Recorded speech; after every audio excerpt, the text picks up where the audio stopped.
Here's to being in your 20s and not knowing what you're doing or where you're going, where we know everything and nothing at the same time, where we aren't fully grown, but we are no longer kids. Today, we take time to acknowledge the 20-somethings. Welcome back to another episode of the 20-somethings podcast. I'm your host, Corrupts, and today we have a very special guest, writer, author, and professor, D.Watkins. Welcome. Hey, thank you so much for having me. Thanks for joining us. So, I think I'm your long-lost niece. I know we never met, but I feel like every time you post your kid or your wife, I'm like, oh, my family, my long lost family. I'm honored by your accomplishments. You really inspire a lot of people. And I just want you to know that I'm grateful to have you on. Thank you. Thank you for that. So for most people, I don't know, but for me, I love autobiographies. I love memoirs. So I went into Barnes and Nobles one day and I seen your book, Black Boy Smile, and I picked it up and I began to read it before I even knew who you were. And I fell in love with it. And after I read it, I was like, I gotta, kind of stalk this guy. I gotta see his Instagram. I gotta see what it's hidden for. And then you see your kid and you see your wife, and you're like, oh, like this was all in the book. So it was great. It was a great read. If you haven't read it, guys, go check it out.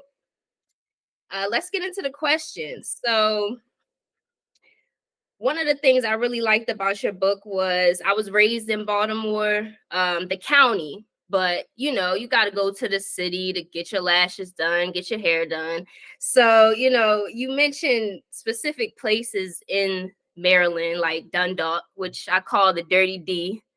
Um, you got to get to Dundalk to go to East Point Mall. So it gave that personable feel if you were born and raised in Baltimore.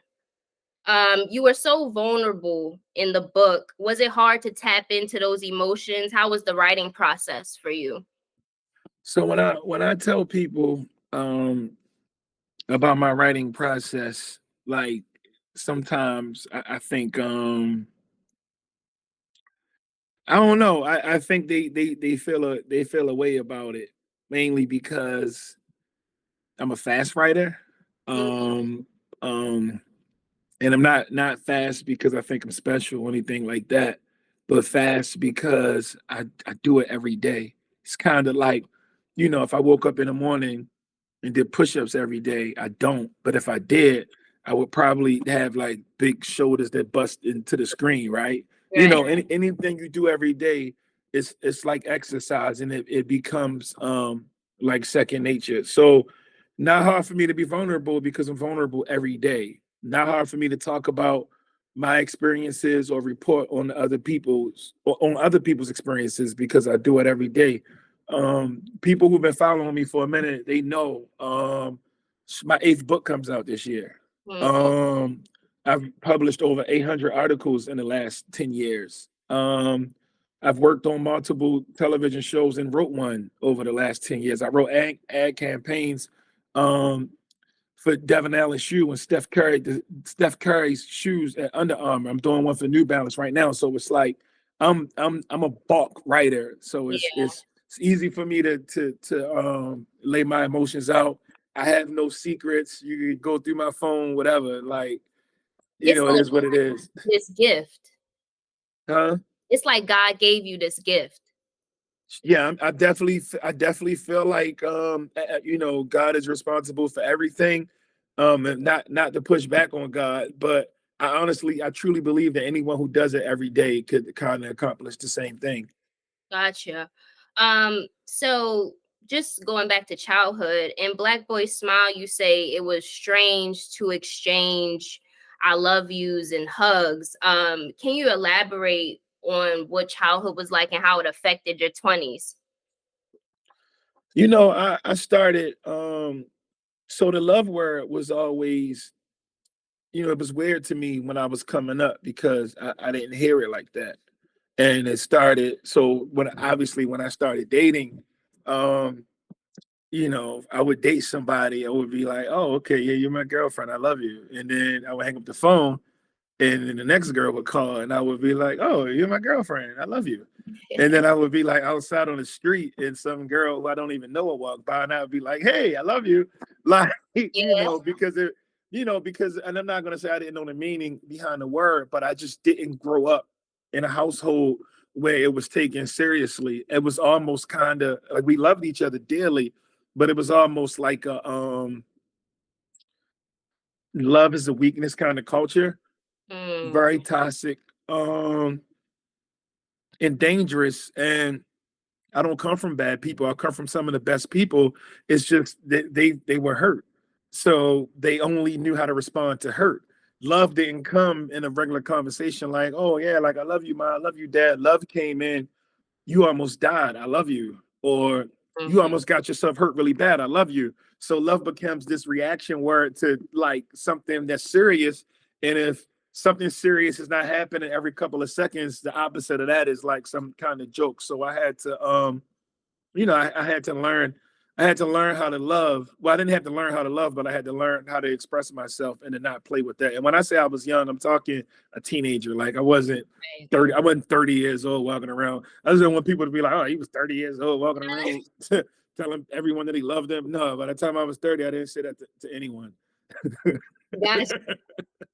Speaking on women, you and just your vulnerability, you spoke on how you were sexually assaulted at 9.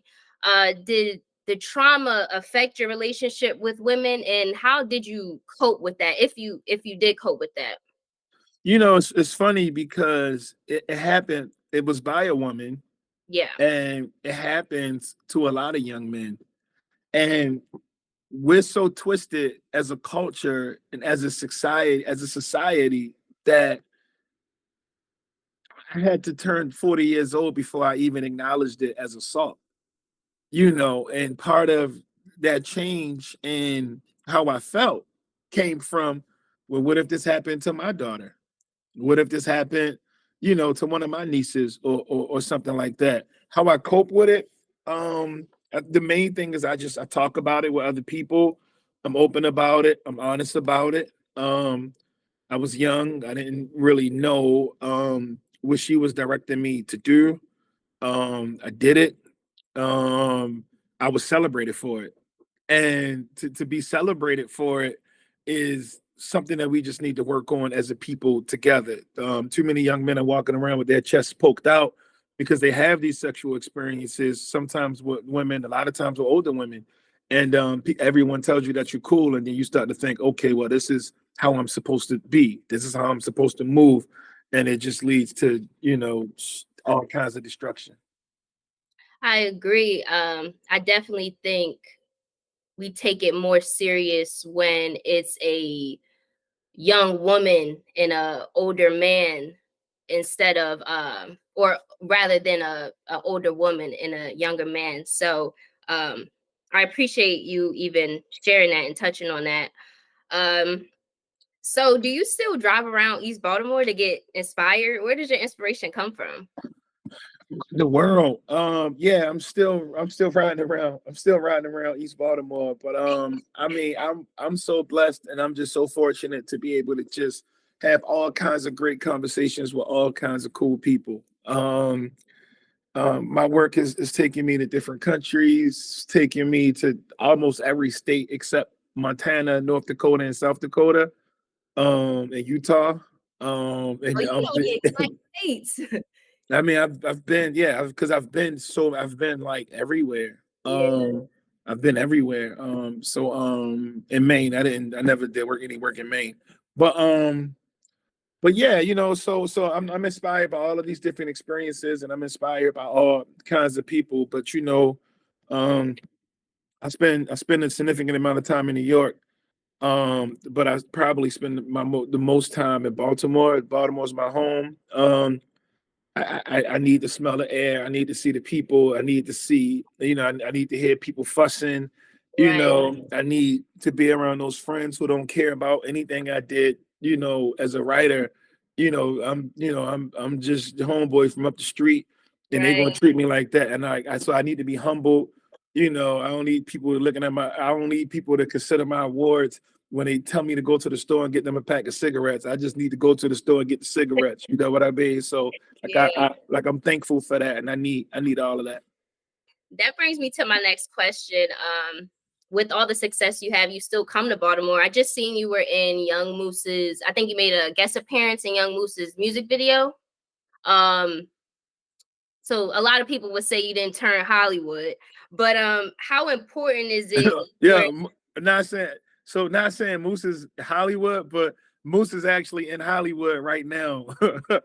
right, Yeah, exactly. But that's people would hilarious. say you didn't turn just because of your successes that you still come back to your hometown. How important is it for you to still connect with the people and come back? Well, I live in Baltimore for one. For two, I believe in the artistic community here. Me and my good one of my good friends, D.Washington, when we were making the show We Own the City, I was on the production side and I was a writer on the show, and I was more into how the whole show looked and the story we were trying to tell. But when it came time to start hiring, me and Thea was all over casting because we wanted to make sure we cast as many people from Baltimore City as possible. So we ended up casting over 5,000 people um, from Baltimore, and then from some of the surrounding areas, the counties you was talking about. And the beauty of that is a lot of those people weren't working over the pandemic, and we put money in their pocket. A lot of those people never thought they would work on a TV show. We put them in a TV show. A lot of those people wasn't just in front of the camera; they was behind the camera too. And a lot of those people got a chance to join the union, which means soon as our show was over, they was off gone to the next show. So we Mm, really was putting people on. And when people talk about television in Baltimore and talk about shows, I just want them to tell a whole story. Like the show, don't like the show. Talk about the amount of people we put on who can take care of their families now, who can do something cool for a living, who can take ownership and having a skill and be proud of it. That's what I'm about. that's commendable. Speaking of the HBO show We Own the City, which was a great series that identified police corruption. Were there things you learned about police corruption during the docu-series was in the making? Anything new? I didn't really learn a lot about it because like what you see, I was on the team that put it in there. Yeah. So it was more or less us teaching that big HBO audience how reality is for a whole lot of different people. I think we got an opportunity to do that, to show people how they think it is versus how it really is. Yeah, it was very, very insightful. You speak about graduating undergrad and then you went to grad school, and how you were still broke and it was hard to find a job. And you faced a lot of rejection while pitching your book. I'm currently in school, getting my bachelor's degree. What's your advice for 20-something-year-olds fresh out of college with hopes and dreams? So the first thing I would say is figure out what you are passionate about. What are you passionate about? That's the first step. Second thing I would say is do as much research as you can to figure out and locate and identify as many success stories as you can find in that profession. Third thing I would say is while you're in college and you're learning these things and you figuring out that passion and you locking in with on the idea of becoming the person you want to be, I would say talk to people, make friends, make relationships, build your own crew. If you don't drink alcohol, you don't gotta go to happy hour, but you can still go to the bar, drink a fake a mocktail. You know what I'm saying? Talk to people, hang out, have conversations. See if you can support them in something. If you have in something, see if they can come support you. Create ideas. Be in a community of people who think, who are optimistic and who are thinking about what they want to do and what they want to become. Have that community. And if you do that, you can't fail. One of the craziest things, one of the things that you know, and I may not have been the person to set this. I don't know how this interview was set up. I just go off my calendar. So I don't know who you talked to or who you was rapping to or who vetted this. But what I do know is that if I trust the people I work with, and if they tell me, yo, this is a young person doing something positive, you should be a part of it, I'm just going to do it.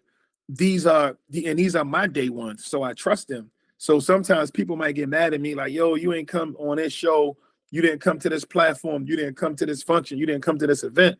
And I'm like, dog, like, I try my best to get to what I can get to, but at the end of the day, um anybody that's in my inner circle is never going to say that. And these are the people I go to war with every day. These are the people we're trying to grow.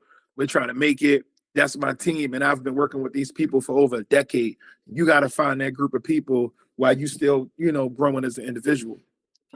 And I appreciate that. I was very, like you said, with the networking. I reached out to your Instagram page, and you know how you go through doubts, and I'm like, well, why would someone want to come on, this little platform? But I was like, it's worth a shot. I mean, the worst thing somebody can say is no. So I definitely agree with your point of networking and just building a team. And I think one thing you should also like just think about is the idea of why wouldn't I want to come on? I'm pretty sure there's so many reasons why. I don't know if you spoke to Brandy or whoever, but there's probably so many reasons that I don't know, but there's so many reasons that like why I should come on. And Yeah. just always lead with that kind of thinking. You should be on my show, because my show is talking to the demographic that needs to hear this shit, and I'm bringing you the people who you need to talk to, and and what how it works. Yeah. Let's get into relationships a little bit. I have a question for you. Do you thank Tone? I don't know if that was his real name in real life, but in the book, do you thank Tone for going on that escapade with him, and that later leaded you to meet your wife? Is it Karan? Am I saying it right? Yeah, it's Karan. It's Karan. Karan. Do you thank him because without him you wouldn't have probably been on the campus? Yo, you know what's crazy is I don't see him no more. Like I don't see him no more. He made it out the street. He not a street guy anymore. Sometimes it's funny. We age out, but but nah. Next time I see him, if I did see him, or I don't know if he read the book or not. But I know if he read the book, he would get a kick out of it, because a lot of times, you know, I'm sure he don't see that situation the way I saw the situation. But Right. I saw the situation because, you know, I'm that curious kind of person who just like I pay attention to everything. I watch everything. I look at, why does this man have leather patches on his sweater? Why is Tone keep asking this man questions? I'm like, yo, if you gonna hit this man, we gonna go. Like, you gonna knock this computer over? He got pictures of your girl. Like, what you gonna do? You know what I'm saying? Right. So but no, we never had that conversation. He was scamming for a minute. And then he stopped scamming, and then he got into like I think he got real into like health, like CMOS and shit like that. Yeah. Like Well, wherever you are, Tone, we appreciate you. no, for sure. Shout out to Tone, straight up. Now, when did you meet your wife? Do you know what age? Yeah, for sure. When I met her, she was 28, I was 32. Oh, gotcha. So Okay. she was in her career. She was running comms for Peter Francho out in Annapolis. And the same year she got a job as the communications director for Stephanie Rollins Blake. Um, I was like in a very bad space. Like I wasn't really doing that well. And one of my friends had just got indicted and all this crazy stuff was going on in the street. And I'm trying to figure out my way through college. I'm trying to figure out if I'm even gonna, well, actually I was in grad school, but I didn't have any motion while I was in grad school. I was like a traditional broke grad student. And when my friends was getting indicted, and as she was trying to and she was growing in her career. Okay, so she didn't like me at first. She didn't like me. She thought I was crazy, right? She thought I was crazy. She was like, I don't get his jokes, and why is he just so crazy? And and it's funny when you know us now because I'm a dreamer and she's just very practical. Like Mm, I'd sit around and balance. daydream. Yeah, I daydream all day, and then she's very like nuts and bolts. You know what I mean? Like when she cooks, she use like recipes. Like I don't use no fucking recipes. Like I eyeball that shit. You know what I mean? So we Yeah. different. We different like that. But at the time, you know, she may have had like a little boyfriend or something. She wasn't really feeling me or whatever it was. I don't know, but she gave me her phone number, and she gave me a number, but she never answered my phone calls. I called her a couple of times, texted a couple of times, and I was just like, "Fuck it," you know what I mean? Like whatever. So one day, I did the one thing that she never seen a guy from the street do that kind of like blew her mind, and that's when she started liking me, and it's just like I don't know if this would still work nowadays because like the internet make everything normal. But at the time, this is maybe like I want to say like 2012, 2013. At the time, this wasn't normal. This wasn't normal. So I'm going to tell you what I did Put that us on game. Put us on she game. never seen. So this might it ain't gonna work for whatever. So this is to help you. I don't want you to be. She may have been fooled. She probably thought I was something that I wasn't. She thought I was way more classy and sophisticated than I was because she was driving down the street and she saw me sitting outside, eating outside at a restaurant, reading a magazine. And she's like, when she saw that, she's like, oh shit, this nigga's different, right? So, Right. so she texts me right there on the spot. I'm about to go up to Hopkins and study. You should come hang with me, right? Mind you, I don't, I need to study. You know what I'm saying? I'm an artist. Like, I wasn't doing research. I wasn't working on a project, but like, what I look like, I'm going to go study. So that was number one. Number two, so I bring her the snacks, whatever she wanted, little Sour Patch Kids or whatever the hell she was eating at that time. Bring her the snacks, and then boom, we went out to eat. But something else that I do, that she wasn't used to at that particular time is we didn't go to one restaurant. We went to like three. Because I like to try shit. I like to order a bunch of shit off the menu. I don't finish my food.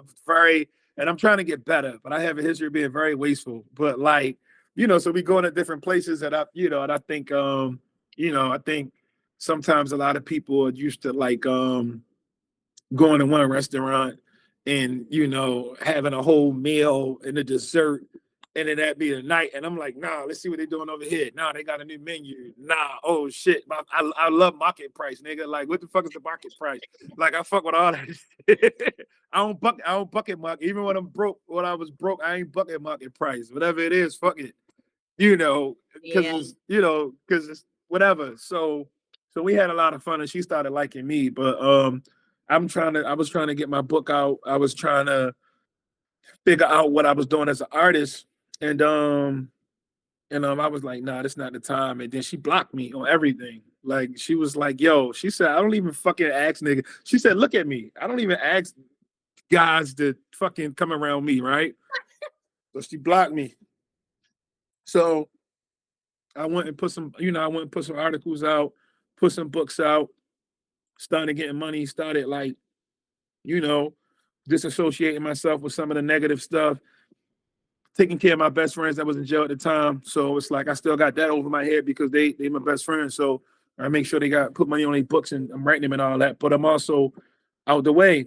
And and that was like the first person that I thought about reconnecting with once I had a clear space. And Mm. that's another thing. Just because you want to be with somebody doesn't mean you should be with them. Sometimes that's selfish. Sometimes if a person is just getting out of a relationship, maybe they need time to heal. You should give them that. If you're not mentally ready to shut everything down, don't try to control a person by getting in a relationship with them even though your shit is fucked up. Go work on yourself and go get yourself together before you decide to share space with somebody else. And if you do that, and it's meant to be, you'll be good. And if y'all go in different directions, then it just is what it is. Yeah, I think a lot of, especially people in my generation, we think we have it all together, and we think we're able to it's hard to do both. I'm not gonna lie. It's hard to chase your dreams and to chase a relationship. And what I'm realizing with a lot of, especially with me myself, but also with a lot of young men, they're not ready. They're not mentally ready. They're not there yet. They still have a lot to work on. But some of them are trying to be in a relationship, and I feel like you said, you know, get your own individual self together, and then let all of that come later. So I Get really yourself together. Don't try to relationships that ain't gonna save you. it's That's not. not gonna save you. Being in somebody's space is not gonna save you. Get yourself together and then go bother that person. You understand what I'm saying? Get yourself together, then go bother that person, but just don't go bother that person because that's not cool. How did you know Quran was the one? A couple of things. So I knew Quran was the one because so for one, she questions everything and I question everything. So there's always something to talk about. We can literally debate and have real deep opinions on the most shallow shit. Like one ply toilet paper versus two ply versus, like we could go in. Number two, um, well, I guess number one would be I love her, and I feel like she loves me. Number two is together we're just a force. You can't break us. The number three is when we're apart from each other, is when we feel how strong that love is, and we appreciate that time apart as much as we appreciate that time together. It's two different types of love. Number four, with family, we have a child, who we Connected love, who we together. love dearly, who runs our household. It's beautiful to see, honestly. What is your hope for Baltimore? I know I just had a friend from high school that lost his life to gun violence over the weekend, and I know you have experienced many losses in this city. Is there anything you wish for Baltimore? Any change you would want to see? In America, beyond Baltimore, like this is unpopular opinion. I've written essays about this and got like wild death threats, but I'll say it. I'll say it anyway.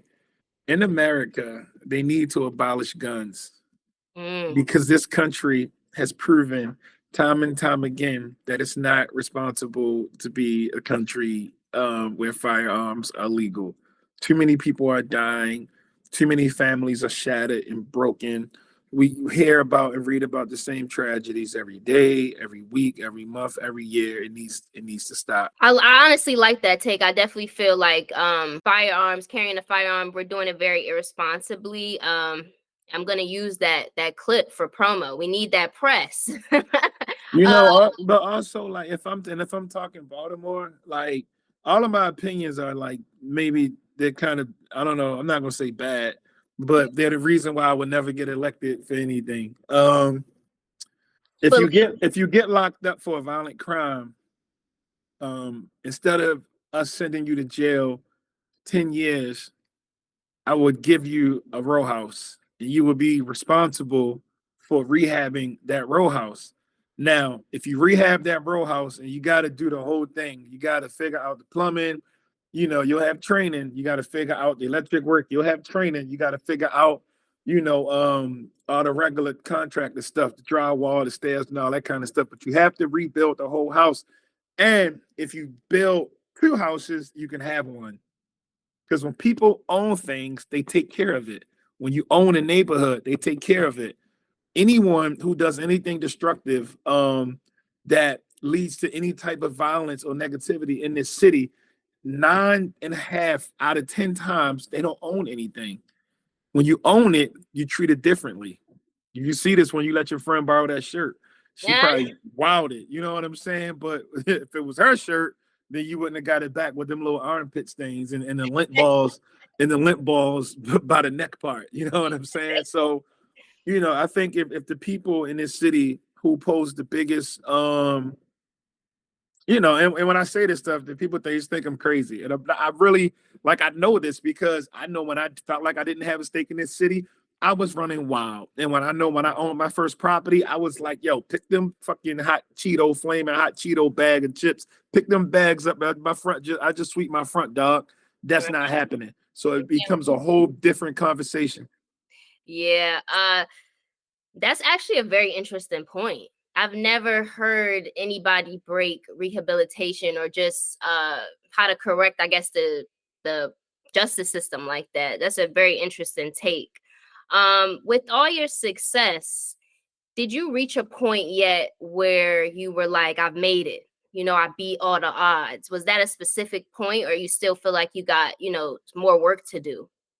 So much more work to do. I didn't even scratch the surface yet. I'm in conversations with networks about TV shows. I'm writing more books. I'm still teaching at the University of Baltimore, where I am right now. Just a workaholic. I like the work. I like putting people on. I like having conversations about craft and art and all of these different things. They all inspire me. Gotcha. Let's get into the 20 somethings questions. So every episode, I ask a significant question specifically about being in your 20s. When is one of your hardest realities that you had to face in your 20s? Couple of things. I went into business with some of the wrong people, and I was in romantic relationships with some of the wrong women, and I can never get those glory years back. But I take the lessons. I'm proud that I got the lessons. But man, when I was 20, if I'm talking to somebody in their 20s, I'm guessing you in your 20s. I'm 23, yes. Oh yeah, you just got there. You just getting here. You just getting to the party. You know, be very, very careful. Choose your lovers with the same care you choose your best friends with. Mm, Choose your business partners with the same care you choose your with the same care you choose the people you share secrets with. Be very careful with those choices. Don't buy into this. I'm best friends with this person I just met kind of weirdo culture. Take your right. time and build these friendships, and value them. So many people like they want to be around. They want to be around or work with or lock in with like myself or the people I work with, and it's like my brother, we've been building this for like the last 10 years. We didn't just like overnight success takes 10 years. We didn't just start yesterday. So, like, if you're looking at somebody who I'm on a picture smiling with, I probably had to pick that person back up after their real close friend died. That person, we probably of money at one point. We probably was back to back fighting other people at one point. We was told no by big corporations at one point. Like, we got real scars. So, no, I don't expect Issa Rae to hit me up and be like, yo, bro, join my friend group. Nah, because them people that's in her friend group, they went to war with her. Yeah. Now if I can bring her, so this is the other side of that. If you're gonna come at me, don't come at me asking me for money. Don't come at me asking me for connections and resources and things that I'm trying to maintain or build. Come to me with an idea where we can both get paid. And now we having a different conversation. Yo, I got this network looking. I cover this demographic. My homegirl cover this demographic. You can bring this to the table. You sign on. We all get paid. That's how you do it. I had a real good conversation. You know who your Yvonne Orgy is? Yes. Yes. Okay, boom. So she played Miley on Insecure, but we had a real deep, like real good conversation about that. And even on the, and then she liked to end with a joke. But like even at the end, I It's love her. hilarious. She played too much. But me and Yvonne Orgy, who plays Miley on Insecure, had a great conversation about that, about just your internal friend crew locking in, figuring out who has the skill set to do what, and then grinding and out of control to figure out how y'all gonna get it. And that's what we need. That's what we need to do. Yeah, I think we're such a popcorn. Well, I'll just speak for my generation. I think we're such a popcorn state. We think things are supposed to happen so quickly. I even knew with starting with this podcast, I'm like, I'm gonna have to put my head down and just keep putting out content, and just seeing where that leads me to. And I'm just hoping it leads me in having good opportunities with different people. So I definitely see where you're coming from with that statement. So let's just end the pod. We end every podcast with just finishing the sentence. So the sentence goes, it's something about your 20 somethings that, I'll go first. It's something about your 20 somethings that makes you appreciate impactful people. It's something about my 20 somethings that made me appreciate rejection. I appreciate rejection. I love having a bad day. Love a bad day, because guess what? Without them bad days and without that rejection, I wouldn't know what it's like, what it feels. I wouldn't know how to fully appreciate a win. And I got some wins. I have some beautiful wins. I just won 2 big awards this year. The McGorton Pucks Writing Fellow, along with my brother Devin Allen, who got the Steidel Book Prize. And then I won the Vernon Jarrett Award for Journalistic Excellence. And I'm so thankful. I'm so grateful. I love my family. I love my team. And I can truly like smile ear to ear when I held up, it comes with a big check. So when I held up that big check and when I held up, and when I held up that medal, like I earned that medal. That's this 800 articles all ground, many of which people never read, and they all on the internet. They all public, but like I earned that. I grind for it, and I don't even know if everything was given to me or if everything was easy. I don't know if I could really smile that hard and feel like that warmth in the inside and be able to sit back and say, "Damn, bro, this is what it looks like when you really put the work in. This is a direct result of the work." And because a lot of people put the work in, and maybe they didn't always have some of the things that I've had or done some of the things that I did. But I'm really, really thankful for my journey. So my 20s and that rejection made me, be a humble person and a grateful person today. Who knows, if I was just winning straight out the gate, then I might be like a mean person. I might be sitting here saying mean shit like fuck infants, and you know what I'm saying? But like, I'm 20s. humble. Yeah, you know what I mean? Like, fuck your 20. Like, but I'm humble and I'm grounded and I'm thankful. Thank you. Thank you so much for joining us. We have D.Watkins. Thank you for coming on the 20 Somethings podcast. Tune in next week for a new episode. We appreciate you. Thank you for joining. Thank you for letting me come on, even though I'm like way older than 20 something. You're talking to the youth. We need it. Well, I'm here for y'all. Y'all gonna take us where we need to be at. Y'all gonna do way better than us, and I'm rooting for y'all. Thank you. Peace.